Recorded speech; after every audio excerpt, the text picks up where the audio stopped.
reduces the management stress. I know we can all think about a time if the employee would just go ahead and handle the situation and not come to me every single time there's an issue or concern, I could get my job done and handle my responsibilities. And so it definitely reduces management stress as well as the employee stress, because now they're not, nervous about, if I make a decision, or am I going to get fired? So it reduces stress all the way around. And then finally, it increases profits, because now you have employees that feel empowered to do things or to handle issues and concerns, and your customer doesn't feel like they're waiting around for someone else to give them the answer. They are being the issue or concern is being handled right on the spot, so that helps them. And then, a happy customer is definitely a customer that you will retain, and they will keep coming back, which means more money in your pocket. So let's go ahead and get started today. So today the objectives or what we're going to talk about is first determining the difference between good and bad service. I mean, we probably all can think of times where we've had great service and where we've had horrible service.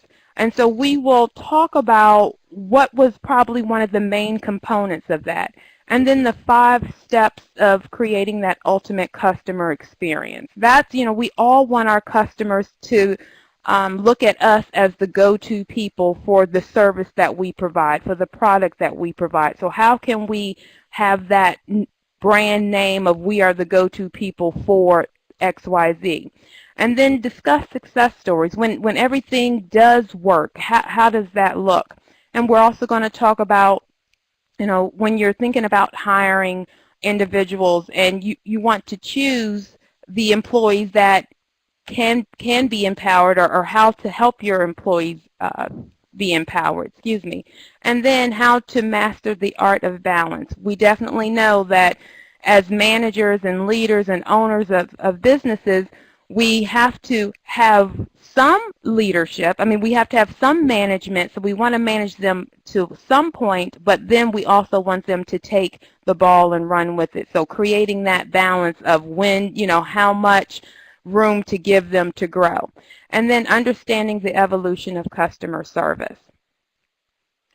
So let's think about for a moment a great customer service experience. And then let's also think about a customer experience that maybe was not as great as we would have hoped that it would have been.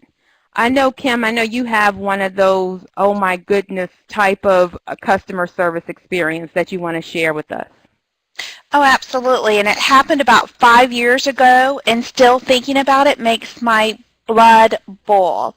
So my oldest daughter was a freshman in high school at the time and was selected to go to Australia for 21 days. Great event. Very happy for her. As a mom, a little bit nervous. She had never been on an airplane before. But before she left, we went to our local cell phone provider. We needed to get her a BlackBerry with a special global card. Did all of that. Was assured it would work. She would be able to communicate with us if she needed to. Sent her off to Australia. Did not hear from her for 3 days. First call I get is from her teacher saying, well, there's been a slight accident. Luckily, she had only broken her toe. But as I'm talking to Cassie, she says my phone won't work. Stressed mom. Daughter halfway around the world, no way to communicate because the phone that she called me on was for emergency. So I immediately hop on the phone with our phone carrier and say, this is the situation, this is what we purchased, can you help us? No. Do you have the phone with you? It's in Australia. Well, we need the number off of the chip. I don't have it. Can you get it? No. Well, can you have her call you with it? Her phone doesn't work. As I'm getting more frustrated, all I'm hearing from that employee is, nope, can't do anything, can't help you, no, nothing we can do. I'm making suggestions. Can you pull it off of the receipt? Don't know if I can do that. you have to give me the number. At that point, after about 15 minutes of going round and round with this employee and just hearing, nope, no, no, can't help you, no suggestions at all about what a workaround other than is to call and have her call me with the SIM number on a phone that doesn't work, I hung up because I was so frustrated at that point. I couldn't even speak clearly anymore. All I knew was this employee was telling me, nope, I can't help you, not going to help you, and that's it. Beyond angry, beyond frustrated. Wow. Eventually turned around, but not with that employee. Wow. I can definitely understand, like, as a mother, your child is way over on the other side of the world, and, she needs this. I can definitely see how that is definitely a terrible customer service experience. On the flip side of that, I have a great customer service experience that I would like to talk about. A friend and I were at a restaurant, and it was, a 5-star restaurant that we went to, and she had brought her 7-year-old daughter. And so, of course, as we're reading the menu, there's not, chicken fingers and French fries on the menu.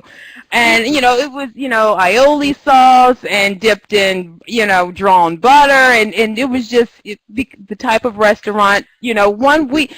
Did we make the great decision to bring the 6-year-old to this restaurant? Okay, so let's go ahead and take the responsibility. Yes, we made the mistake. And sometimes when you have, when you're dealing with your customers, it really was their mistake from the very, very beginning.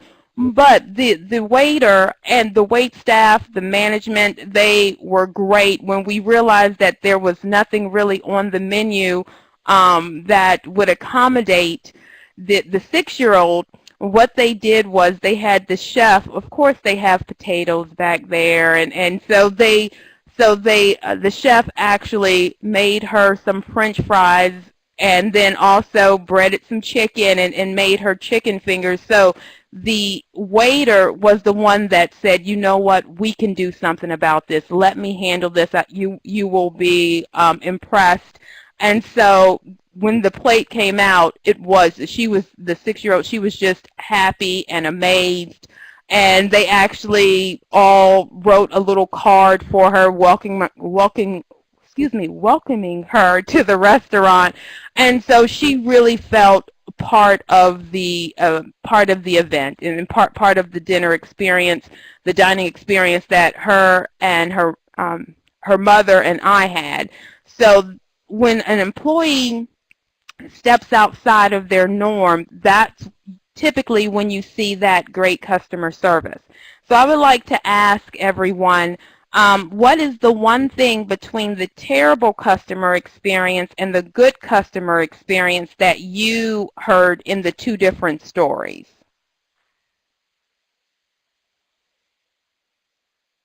And I see we have a couple of people typing. Tanya, while they're typing, I love that about your story, about how the waiter was like, don't worry about it, we can make something happen. And the card was just such an extra touch.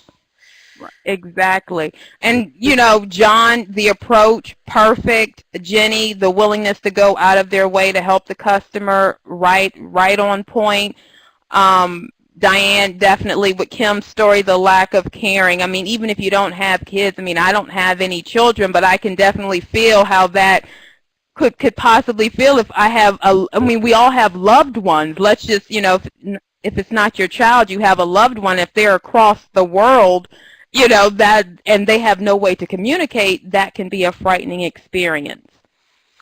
And, what I see is between the two stories, with Kim's story, that person, whether they didn't take the, whether it was from management that they weren't empowered to say, to do something different. Kim, do you think that person had the authority but just wasn't willing to do it, or do you think it was more so that they didn't know they were able to do it? Because you said it was resolved finally.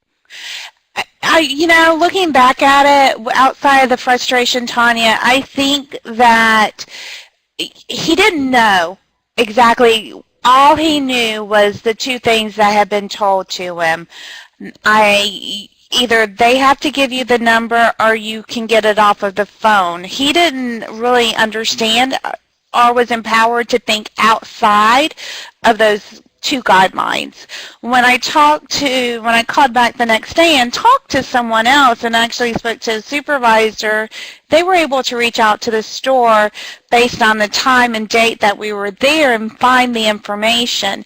However, the original person didn't know that they truly, I don't believe, knew that he could do that. It was just option A or option B or nothing. Right, right. And see, with my story, I felt like the waiter had been empowered. Like, it was more so customers are first. Whatever they need, you handle that on the front. We will fix something up on the back end, but make sure the customer is satisfied. And that goes into empowering your employees. And the first part of when we're talking about empowering the employees is creating that culture. So with Kim's story, if the culture had been that of empowerment or that of being proactive, then maybe he could have thought of questions of how, well, saying, I'm sorry, Miss Bussey, can I place you on hold? And maybe asking a more experienced customer service person, like, how else can we get this number? I know these two ways. But when you have a culture of customer first, customer service first, whatever they need, we will try to accommodate, that will then help your employees think outside of the box. Because, okay, yes, I've only maybe, that employee had only been there 2 days. And in those 2 days, he learned these are the two ways I can get the number off the phone. Either she has to tell me or we have to read it off of the phone. But if that culture had been, well, we're always going to try to help the customer, don't be afraid to ask, create that proactive type of culture, then he might have stopped and went outside of the script that he had, saying, okay, there's only two ways. Let me ask my coworker. They might know a better way. So that's, one way to create that proactive culture. The other piece of creating that proactive culture is talking about clarity and trust.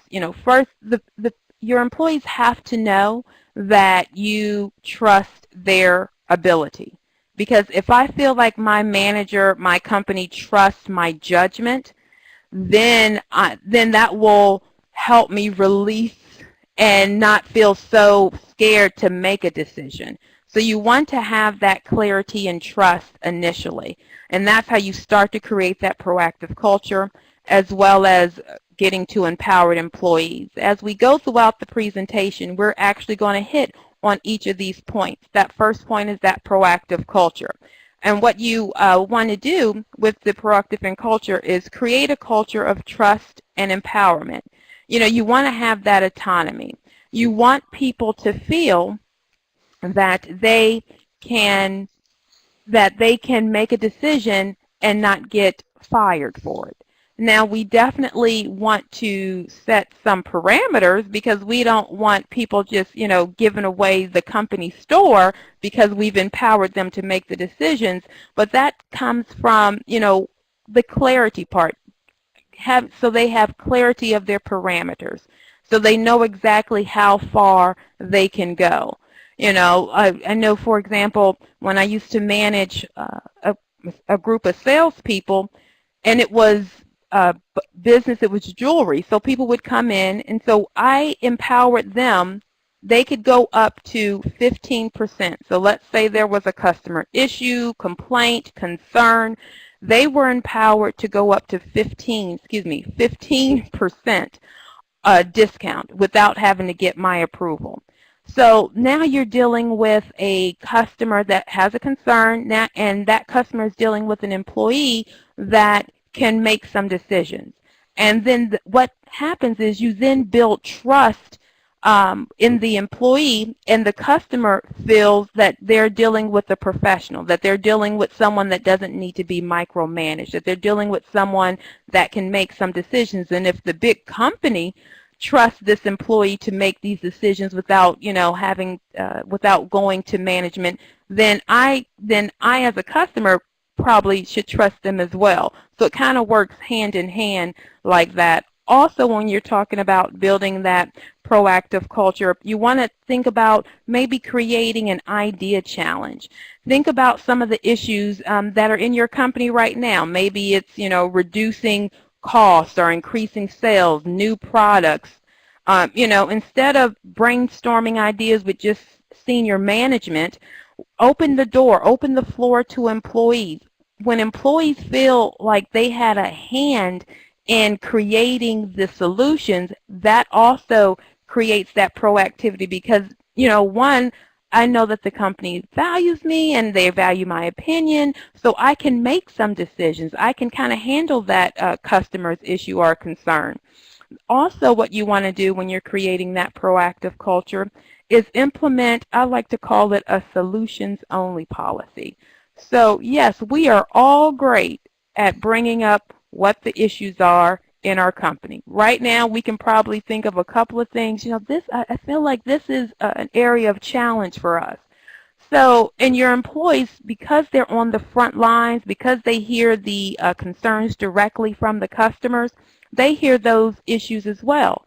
So institute a solutions-only policy. If you have a issue, what solution do you think would work?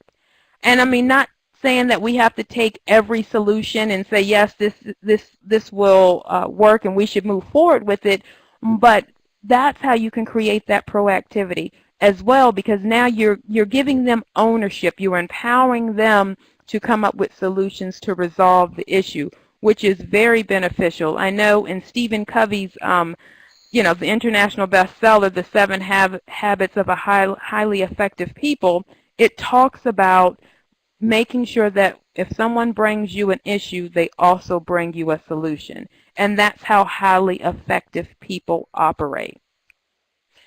When you definitely want to encourage this in the workplace by asking employees to not only report those problems, because we all have those. We all can think about the problems, but it's the solutions that we really need help with.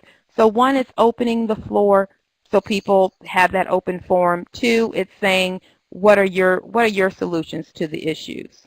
And I know Kim had some great insight in regards to adding that clarity and trust when you're talking about building that proactivity. Thanks, Tanya. And I love what you're saying with Stephen Covey's book and about being proactive and empowering and giving your employees the opportunity. But as leaders, it's very important that the very first stage is clarity and trust.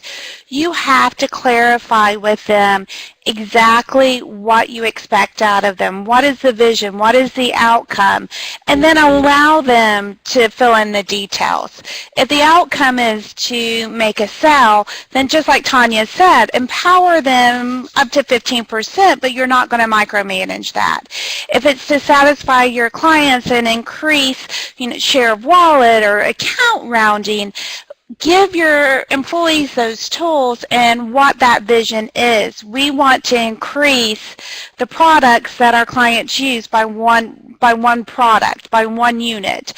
However, you have to trust them and have to create that culture of trust, that we understand that you're going to make mistakes. You may go a little bit too far. You may not go far enough. As leaders, we're going to work with you. We're going to trust you that you have the best interest of the company at heart, and we're going to give you those tools to develop how can we get there. One of the worst things, and by a show of hands, have you ever worked with someone in the past where they've said, you are empowered to do XYZ, whatever it may be, and then when you make that decision, their feedback is very critical?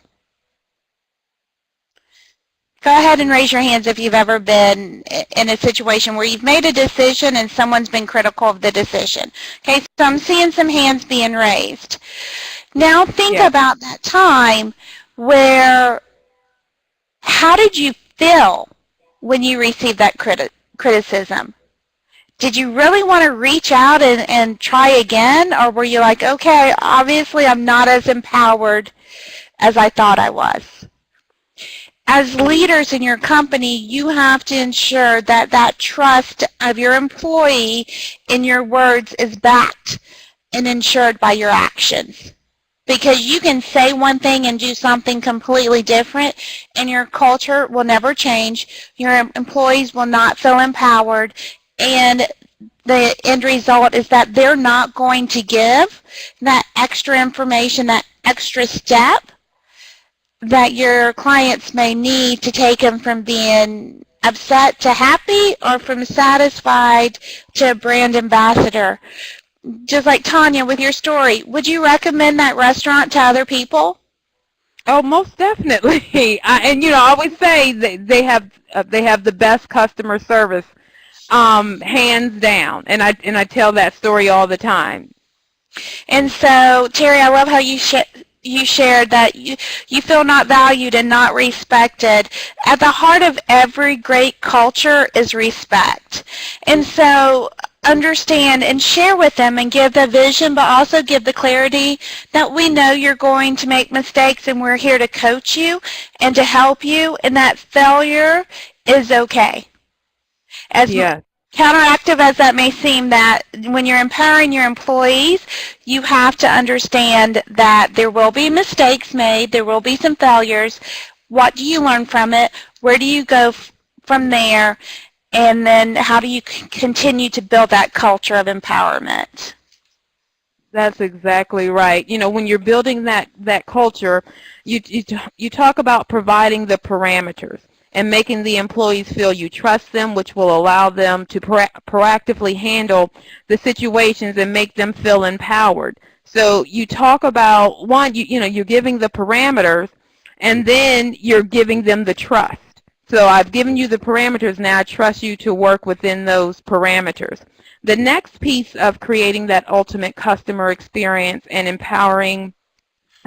by empowering your employees is by encouraging open communication. If you want to have an empowered employee, you have to have open communication. There has to be transparency. An organization that uses that formal top-down communication hierarchy makes it very difficult for the employees to speak up. If it only comes from the top, and that's the only thing we listen to, then I just have to wait till the top tells me what to do, because I can't take initiative and do it on my own. So you want to have a flow between the top, the bottom, the middle, everyone. When you're creating committees, when you're creating teams, when you're creating think tanks, there should be someone from every part of your organization in that think tank, because every person comes with a different experience, comes with a different perspective. They're handling issues a different way, and all of that information is of value to you when you're trying to create solutions that will work for 99% of your for your customers. So you want to encourage open communication. If you're not always in the office, when you are in the office, have that open door policy. And I like to say, don't just have the open door policy in your manual. We all say, if you look through employee handbooks, everyone has that open door policy, but as you walk down the hall, everybody's door is closed. So you really want to literally have an open door policy, have your door open, so people feel comfortable in regards to coming in and out of your office. But we definitely know that, at times I may have to close my door, but just have say I'm working on this project, it'll be done in about an hour, here's a sign-up sheet, or shoot me an email and we can schedule some time. So letting them know, even though my door is closed, I'm still open to suggestions. I'm still open to hearing what you have to say. You also want to provide plenty of context when you are talking about that clarity and making that employee feel empowered. You want to tell them the why behind the what. That will help them move forward. That will help them get on board, understanding why exactly we've switched products, or why exactly customers are our number one focus, and this is why we put our customers first, and this is why we're having the culture of proactivity and empowerment, is because I want you to be able to handle issues and not necessarily have to check in with me, because I trust I trust your judgment. So the only way that I can truly trust my employees' judgment is to make sure that they have all the information, so they know how each thing they do affects everything else, and that can help them in regards to empowerment. Also, require accountability. I mean, the best way to do have that accountability, is by discussing the setbacks and recognizing extra efforts among your people. So, that means recognizing the oops as well as the ahs. You want to recognize both. I mean, think about when an employee does make a mistake. I look at this, and I always have as a manager, as this is a learning. I just call them learning opportunities. That's how I present it to them when we have to discuss it, because we all are not, no one's perfect. We're going to make mistakes, but I don't want to deflate them so much that now they're scared to try the next time. But we do need to recognize that this was a mistake. I'm definitely not saying sweep anything under the rug. We need to talk about it, and if it's serious enough, we may have to put it on paper as well. But even if we're putting it on paper, it's still a learning experience. And so next time we won't have this. We will be having the kudos talk and not the, ooh, yeah, we made a mistake here talk. Also, you want to talk about delegate authority and impact opportunity, not just more work. So you don't want to delegate just more responsibility. Don't just delegate the yuck work, I like to call it, the things that people don't like to do. Delegate some of the fun stuff too, meaning maybe you have somebody, put them in charge of the, excitement committee for the office. So they're the ones that's getting the birthday cards, or they're the ones that are sending out the company-wide emails about someone's birthday, anniversary, or the good news, or, have a good news crew. That can definitely empower your employees. And so when you're delegating, think about all aspects of work or things that need to be done in the office, not just the work that affects the day-to-day operation, our clients, our products, our service. Think about things that can affect the internal I like to call them internal clients as well, which are your employees. The employee will grow and develop new skills, when you open things up, when you have that open communication, when you have the context of why we're doing these things, when they know that they will be held accountable for the things that they do in regards to good as well as in regard to bad. That, good and bad can both be growth, opportunities, can both increase growth and knowledge, because we can learn from our mistakes more than we learn from our successes. And that's how I kind of present it. And then in that delegation, making sure that you're delegating the fun stuff as well as the not so fun stuff. And that kind of makes the day go by quicker, makes the weeks and those down times when you've had, two customers that have just yelled at you the whole day, you have, oh, well, I do have this fun part. We are having a potluck this afternoon, and I'll be able to, have a conversation with my coworkers and things like that. So you want to think about the positives as well, delegating the other pieces as well. Now, when we talk about the other pieces of creating that ultimate customer experience, the next piece is consistency and the policies. You want to make sure that things stay the same. And I know Kim has the favorite phrase that she uses here all the time. What is that, Kim?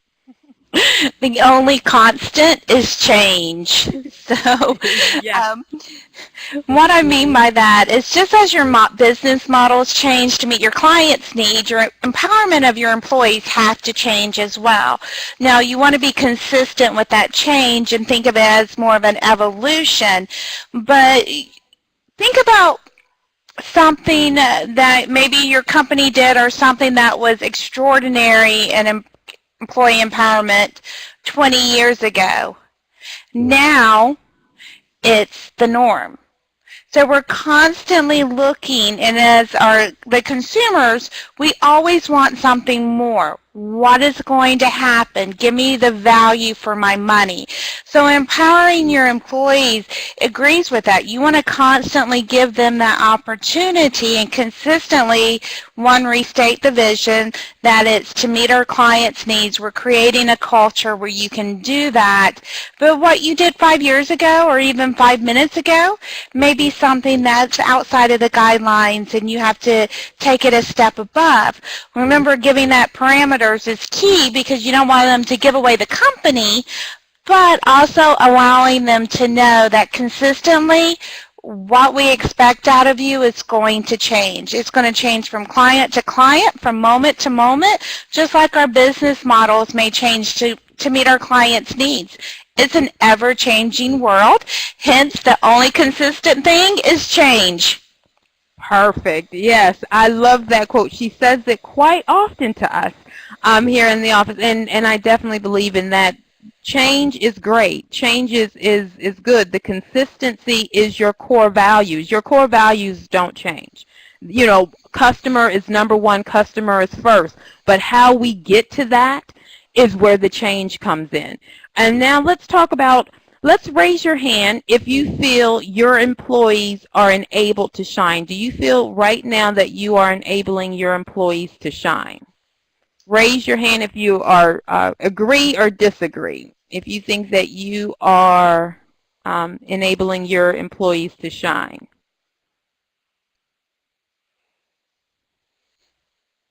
Okay, I see some agree. I see some disagrees. When we talk about enabling the employees to shine, the first thing we think about are the tools. What tools do they need to be successful? The first tool they need is training. You want to ensure that your employees are product experts. If you want your business to be the go-to business, then you need to have the go-to employees. And how you do that is by ensuring that they understand the product, they understand the services that you offer, they understand the ins and outs. You also, the other tool that you need in regards to after they've become product experts is that personalizing the employee's interaction with a customized suggestion, meaning no scripts allowed, I like to call it. I don't believe in giving someone a word-for-word script on how to handle this situation because each situation is probably unique. The overall context of the issue or concern is the same, but the person delivering it brings their own perspective, brings their own uniqueness to it. So the employee should feel empowered to kind of create their own words in regards to how to handle the situation or concern that the client is having. The third piece of giving them the tools is know the difference between customers. Now, there are some customers that it makes sense that they would need this type of product, especially here at the Omnia Group, because we have several different types of products that we offer.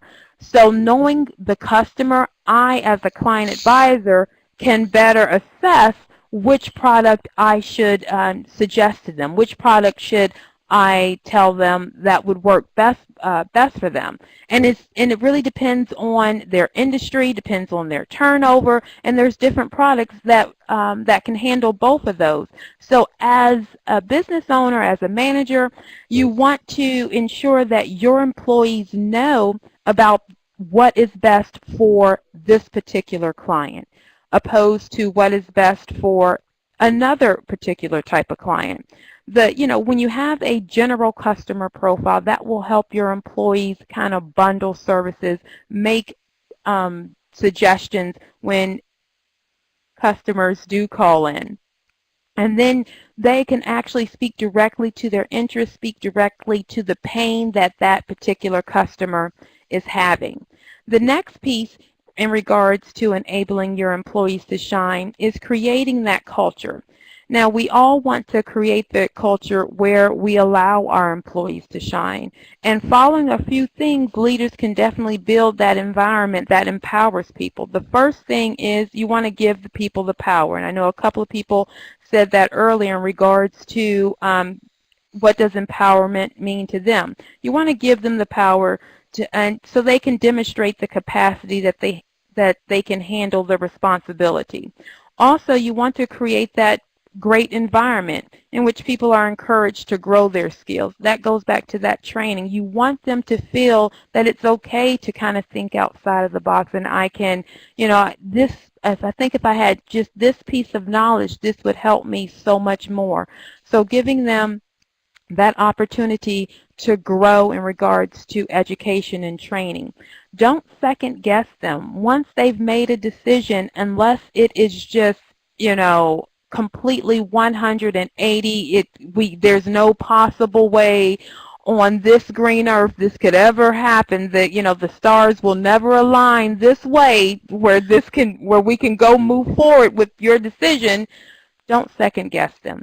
Definitely use it as learning opportunities, and as Terry said, mistakes are just another way of doing something. So look at it that way when we're talking about having to reprimand. So don't second guess your employees, because that will definitely demotivate them, but help them kind of come up with, well, how else could we have handled this? If this scenario comes up again, how else can we handle this so it's a win-win all the way around? And then also, you want to give people discretion and autonomy over their task and resources. And I know Kim talked about that a little earlier in regards to creating those parameters.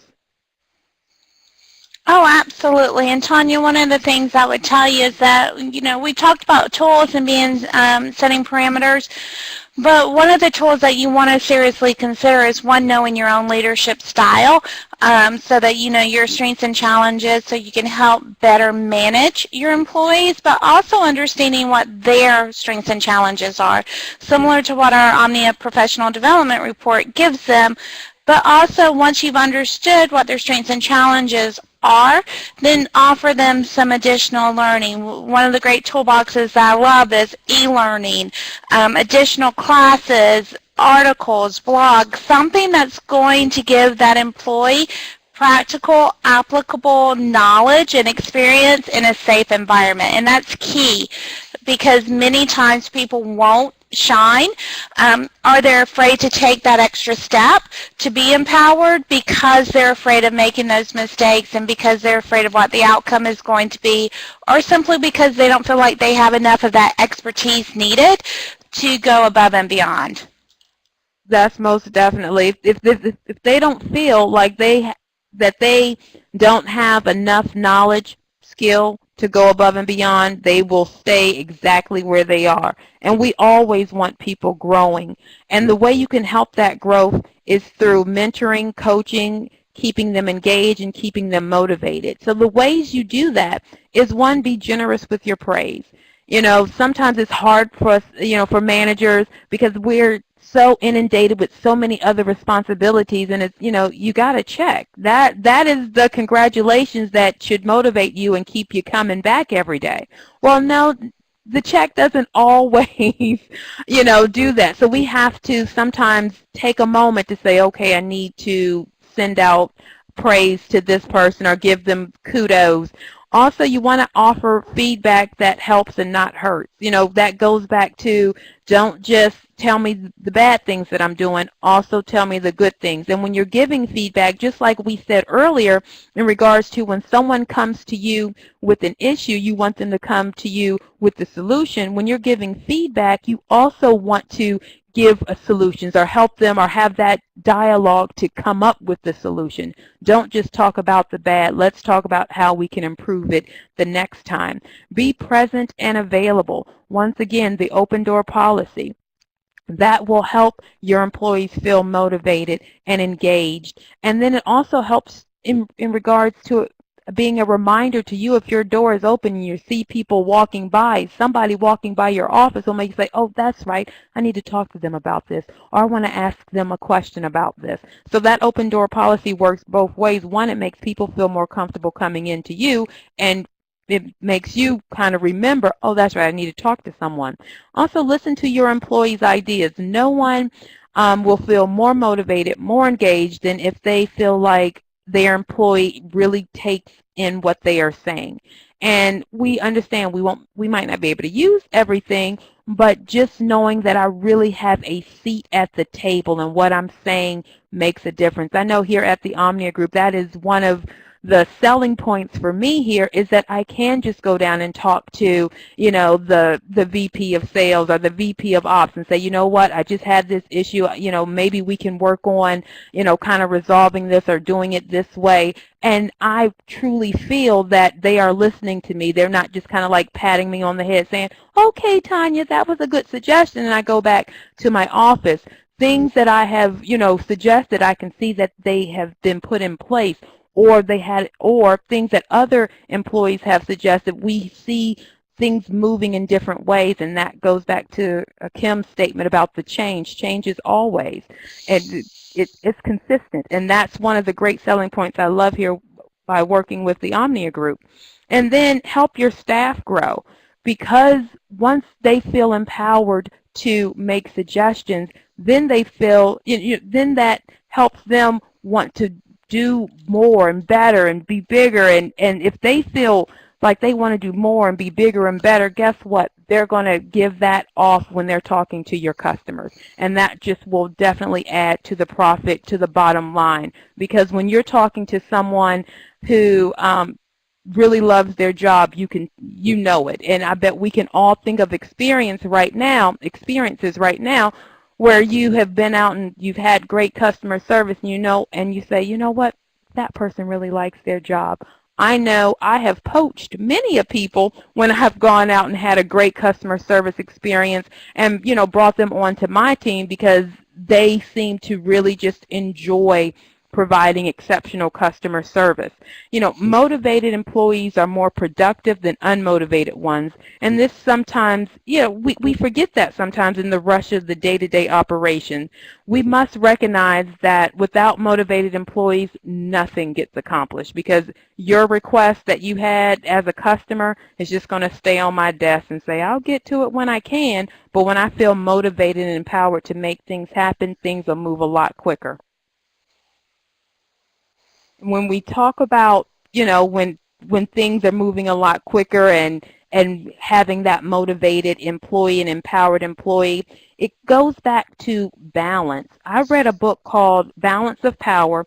It's the authority or empowerment. How can you get the best of both in the interdependent organization? And it's written by James Lucas. And it talked about the nature of the power in companies. As a manager, you want to have, the power. You need to have some power as the manager, because you need to lead and make things and make sure that things are flowing. But you can't take on all the responsibility. You have to empower the employee. So that empowerment means giving the employee some hand, some hand in making things go and making things move and getting things done.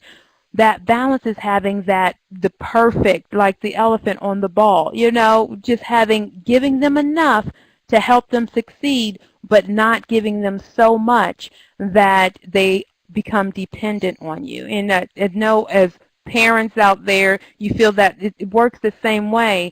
As your child is growing older, as think about as your employee getting more tenure, you need to start pulling back a little bit and letting them flow. And letting them grow, As you're pulling back, they're moving forward. So you want to strike that nice balance. And the way you do that is by having that clarity, making sure they understand what the end result is, what the game plan is, what our core values are. So we're all striving for the same end game. And when the balance is just right, what happens is you get the success stories. And we've all probably heard of the Nordstrom story where, the person came and returned the tire and Nordstrom doesn't even sell tires. That's when that employee was powered. That employee was empowered to make things happen for the customer. And then, Southwest has a thousand success stories. One comes to mind about when the pilot said, "They can't go anywhere without me, and I wasn't going anywhere without you." Uh, when the customer, he had a life or death situation that he had to make it to. He had to make this flight, and there was bad traffic, and he was 12 minutes late arriving to the airport. But the pilot did not go because the pilot knew that this was literally a life or death situation for this guy. And he was empowered to say, "We will hold the flight because this needs to happen for this customer." And then Amazon, there you go again, they have 1,000 great customer service stories. One that comes to mind is, 2 days before Christmas, a PlayStation was stolen off this guy's porch, and this was the only gift that his child was going to receive. And he called Amazon, and the rep right then said, "We will get another one shipped overnight." He didn't have to pay for a new one. He didn't have to pay for the overnight shipping. And that child had a wonderful Christmas when he opened up the PlayStation. So empowering the employees, giving them just enough balance, everything in those stories. The unique thing about those stories is that the employees knew customer number one. Whatever it takes for us to make sure the customer is satisfied, that's what we're going to do. What we have to do on the back end, the customers don't need to worry about. They just need to know that their issue is resolved. And Tanya, let's just take it down to the bottom line, because I'm sure some of the people on the webinar are asking, yeah, it's great to hear about empowered employees and what they can do for the client, but bottom line, what's it going to do for me? Because at the end of the day, every company wants to make money. So one of the great stories I heard is under Herb Kelleher's leadership, Southwest really started creating that culture of empowering their employees, a fun culture. And it was focused around the employees, but that wasn't his main objective. His main objective was to keep costs low. And by empowering his employees, by allowing his maintenance crews to begin to do that, to look for ways of how to keep the planes in the air longer, reducing, time at the gate, improving those on-time performances, he's actually turned the Southwest into this great culture of empowered employees. But more importantly, he's turned it into an airline that's one of the world's most admired and profitable carriers. So the bottom line was, can empowered employees help with the client services? Yes. But more importantly, it can help the bottom line in making sure that your company is profitable. I know I usually choose Southwest just because of the great customer service, just because if I ever have to change a flight, they don't charge me a change flight fee. So I'm giving them more of my business just because I know their customer service is top notch. When we think about other things to consider is we need to think about the employee's initiative. Are they comfortable with being proactive? Can they handle confrontation? Are they supportive or non-confrontational and helpful? This will help in regards to how you're going to mentor, train during onboarding and as they go throughout their tenure. Maybe I need to role play with them in regards to how to handle confrontation, especially if you're dealing with the public. Customers will call you irate even before they, get to the issue. They're already yelling at you. They're yelling hello at you. So how do they handle that? You also want to talk about, or you also want to be aware of the employee's communication style. Are they the gregarious, never met a stranger, like shaking the hands, kissing the babies? When they call on the phone, it's like they're your best friend for life. Or are they the ones that are more task focused? They're all about what the issue is. during onboarding, training, and ongoing review time, you want to know this about your employees because this will help you in regards to training. Maybe if my person is the one that's very gregarious, that I need to make sure that they have enough information about our product and service and they can speak the numbers when the customer asks. Or if maybe they are that more blunt, direct type of communicator, we need to give them some conversation starters on how to ease into the conversation. Because, sometimes our customers, if it's of a personal nature, they want to kind of talk a little bit about what they did this weekend. But other customers, they just, I just need to give you my address change and get off the phone. Your employees need to understand the different communication styles of the customer as well as their own communication style. You also want to think about the pace that you have that they're working, because I like to say the way you create a dynamic team is, let's say if you have somebody that's great at multitasking, they like to have a lot of variety, they like to be doing this at one point, being able to stop that and start something fresh. But then you have other people on your staff that are more methodical and routine oriented. They like to complete one task and move on to the next. They're very persistent. The way you create that dynamic team is by giving your quick turnaround projects to the quick-paced individual.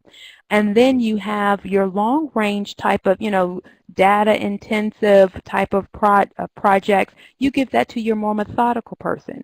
And then you have that quick-paced person there to kind of pitch hit for the methodical ones. So we don't have to interrupt that person, because they do get a little flustered when we interrupt them and they have to stop and start projects. So we have that other person that can handle all of those quick things that may, the fires that, always crop up throughout the day. Then we talk about employee autonomy. Are they someone who promises the world when a refund would do? Making sure that they understand the parameters, but also how they understand the step process to get to the highest, the highest 15%, like I used to do, like I had with my employees. They knew that they didn't have to start out at 15%, but educating them on, the different customer profiles, educating them on our products, our service, will help them make that educated decision on whether we need to go with the 15 or will something else do. And then are some people on your staff who they don't like to make decisions without prior approval? You can give that prior approval, before the issue even comes up.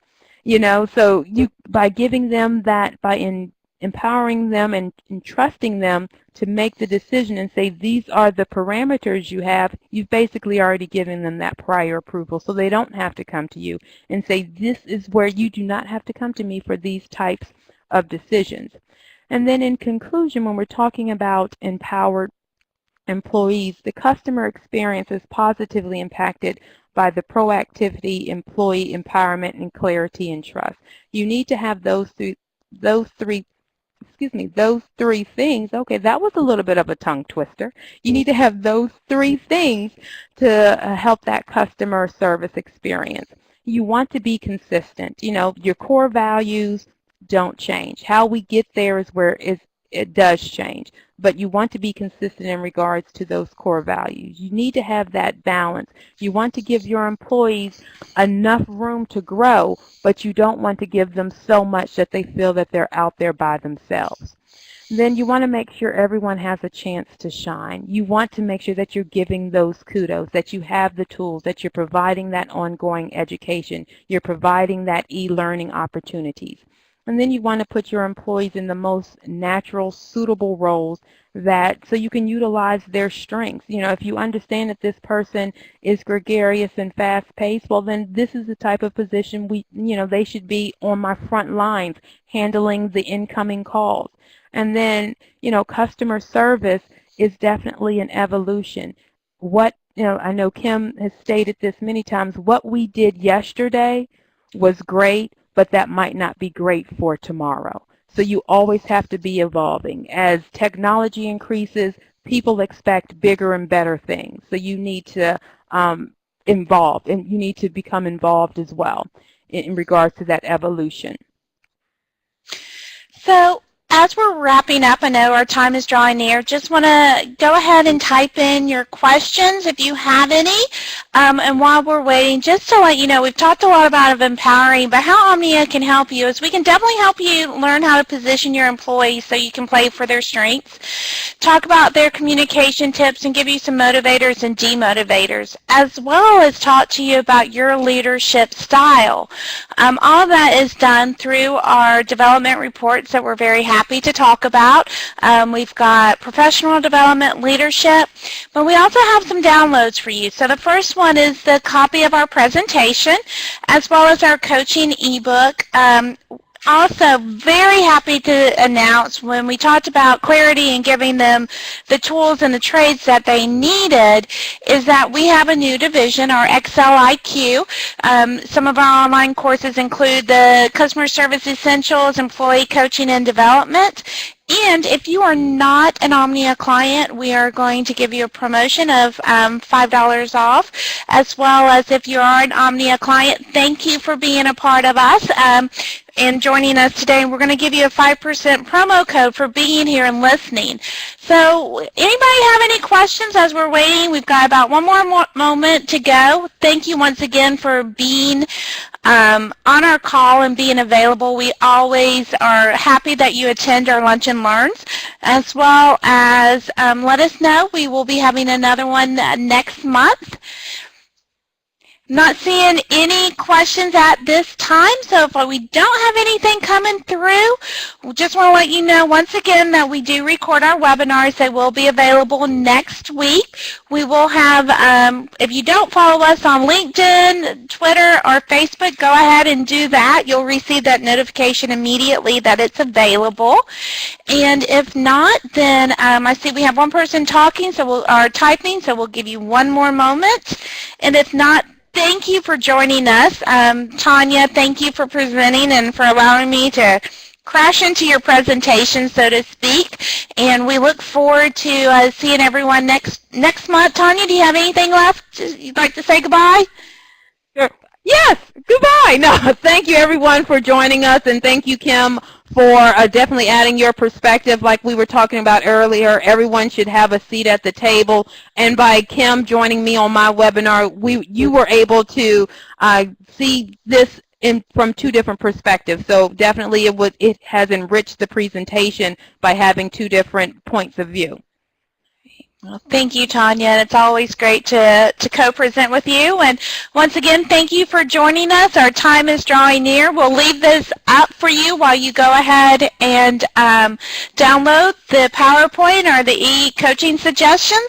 And we will see you, figuratively speaking, next month. We do have an HRCI certified webinar next month, The Art of Hiring Smart, on October 16th. Go ahead and click that link if you need some of those HRCI continuing education credits, and have a wonderful day.